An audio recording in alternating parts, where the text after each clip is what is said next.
Let's use it! Tropic Thunder.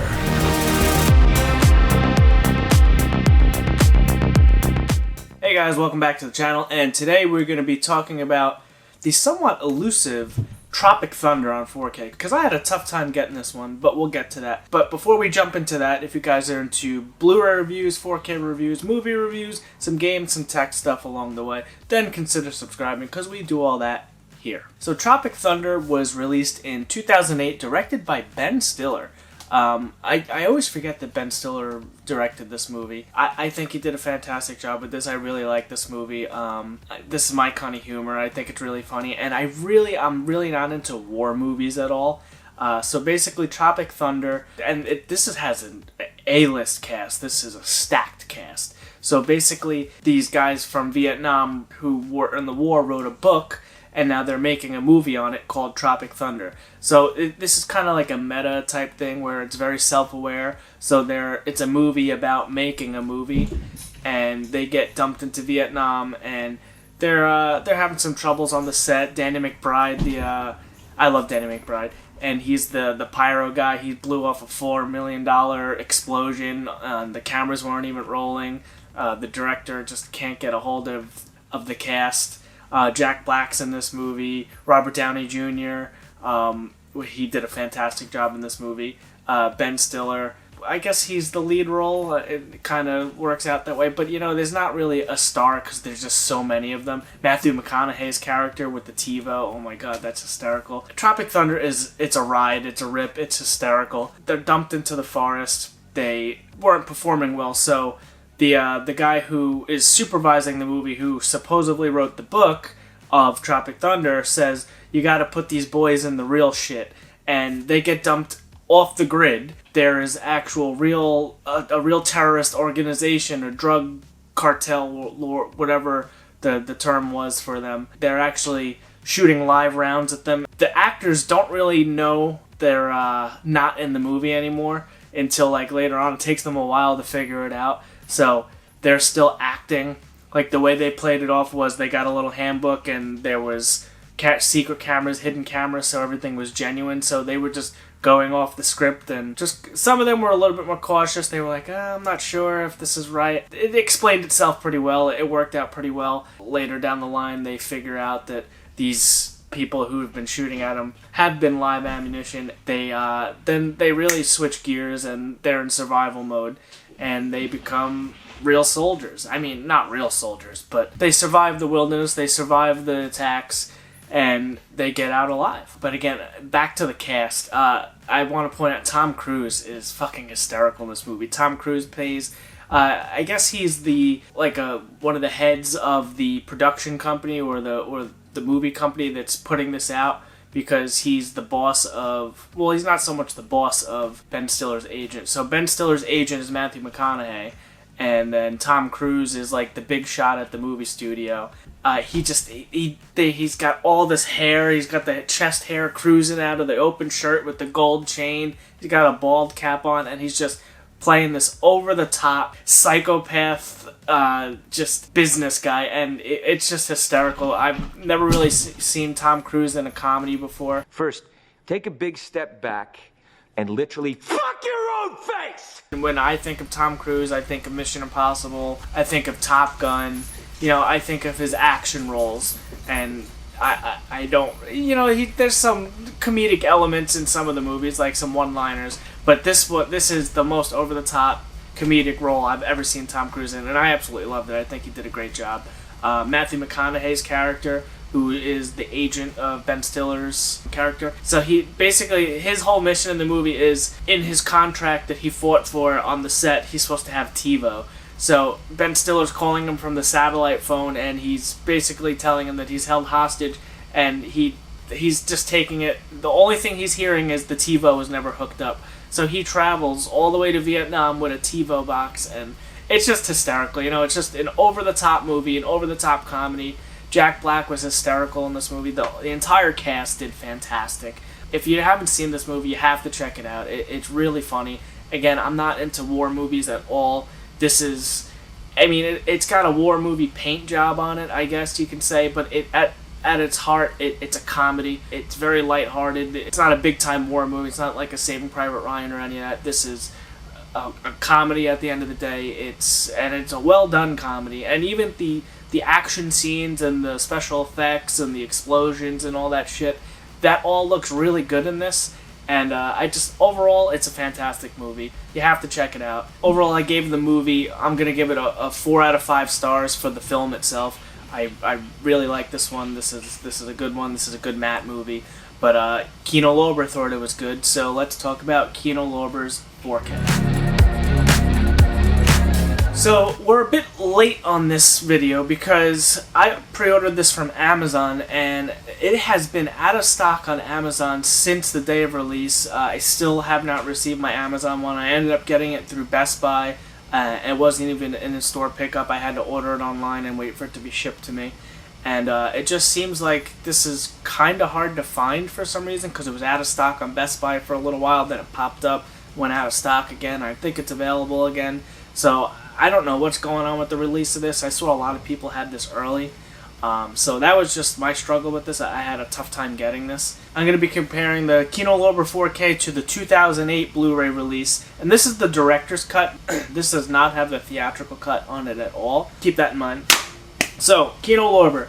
I really like what they did with the slipcover. It's got like a nice gunmetal matte finish to it. I love when the slipcover is different than the actual artwork on the case. That's just something I enjoy. I know some people could care less, but I like that. So once you slip off the slipcover, you get the traditional movie poster. This is the same one as that I had on the director's cut, and this is the actual one. And so once you open this up, we have the Kino Lorber Tropical Thunder theatrical cut on 4K, and then we have the director's cut on Blu-ray. Right off the bat, if some people prefer the director's cut of this movie, it's really strange that Kino Lorber only did the theatrical cut in 4K. I'm not sure why they didn't do both. There is quite a difference between the theatrical and the director's cut.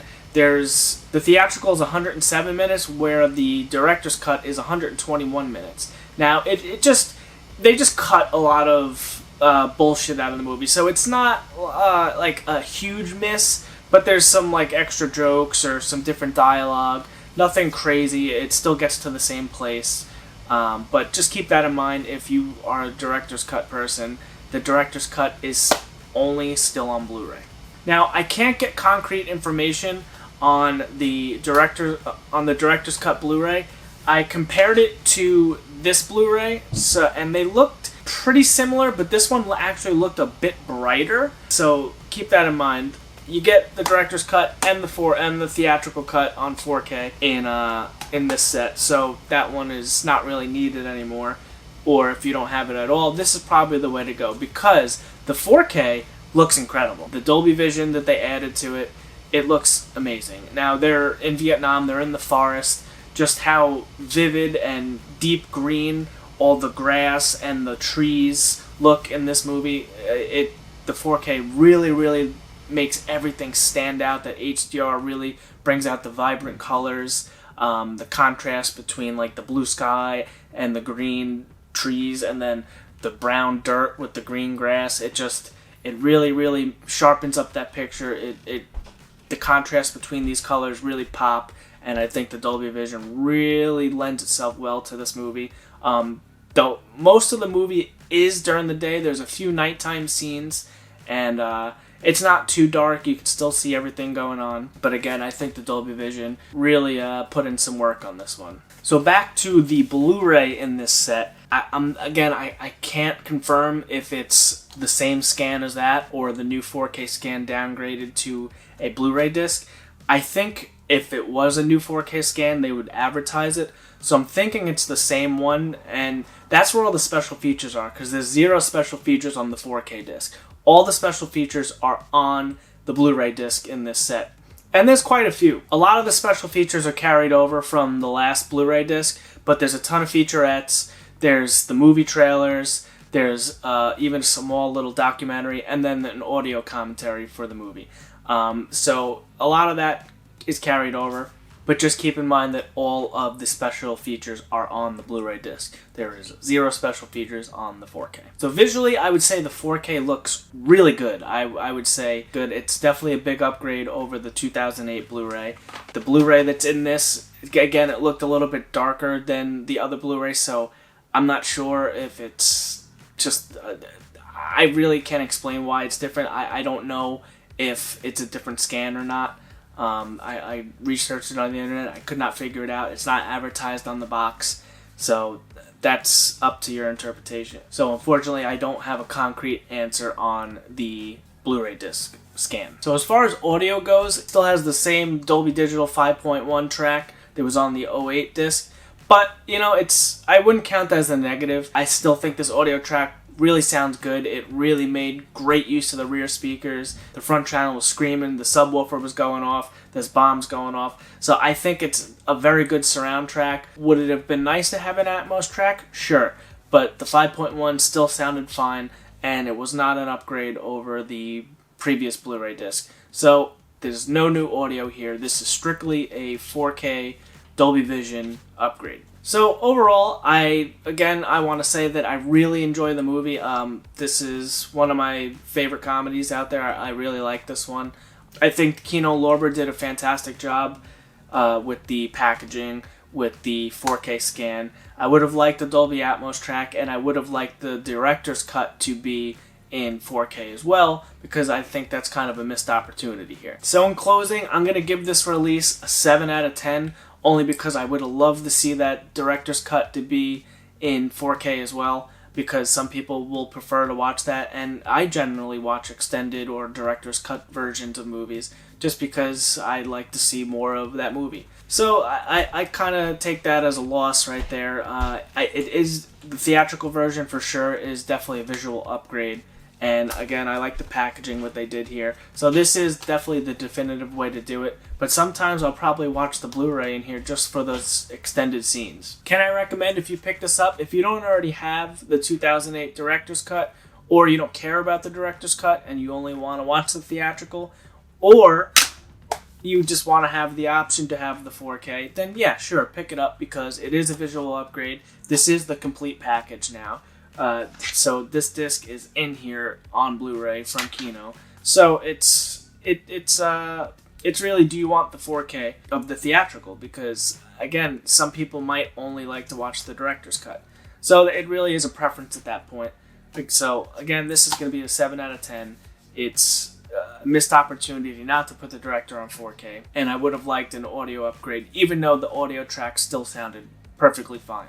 But overall, Kino does fantastic jobs with all their releases, and this one is no exception. If you guys are interested in picking this up, we'll put the link down in the description for Amazon, and I'm not sure if it's even in stock on Amazon, but we'll put the link down there, and if it comes back in stock, you're more than welcome to grab it, or you can check it out from Best Buy, because that's where I grabbed it from. But if you guys like this video, please consider liking and subscribing, because that's the best way to help us out. But until next time, guys, have a great day. Hey everyone, thanks for sticking around to the end of the video. We hope you enjoyed it. But it is Friday, and you know what that means. It's time for this week's digital code giveaway. If you're new to the channel, we do this every single week. In Friday's video, I will ask you, or Matt will ask you, 2 different digital code giveaway questions. All you have to do is answer one of those questions in the comment section below, and you are entered into our digital code giveaway. And then when you come back to Monday's video, we spin this magic wheel that I'll have set up on my computer right here, and we will pick 2 winners. Well, I won't pick 2 winners. The wheel itself will pick 2 winners, and then those 2 winners will have their choice of one of the digital codes that they have seen on their screen before you today. So what are this week's 2 digital code giveaway questions? Well, it's Halloween weekend, and that means we got to ask something Halloween related. And I'm going to go real simple with this one because it's Halloween, and Halloween means horror, and that means it's time. What is your favorite horror film of all time? Doesn't matter what decade it came out in, doesn't matter what the subgenre of horror film it is, just what is your favorite horror film of all time. But for people who aren't fans of horror and they just want to answer a question about a genre that they really want to talk about, or maybe a certain director, the second question is going to be, what is your favorite director of all time? So yeah, this week's questions are real simple, but all you gotta do is answer one of those in the comment section below, and you're automatically entered into our digital code giveaway. So those questions again are, what is your favorite horror film, and who is your favorite director? Don't forget to answer one of those questions. You can answer both, I'm not gonna stop you, But one will be enough, and then you come back to Monday's video, we'll spin this wheel, and maybe you can be that lucky winner. And as always, guys, thank you so much for being a fan of Let's Talk. We really do appreciate all your support, and nothing would help us out more than by you liking this video and subscribing to the channel.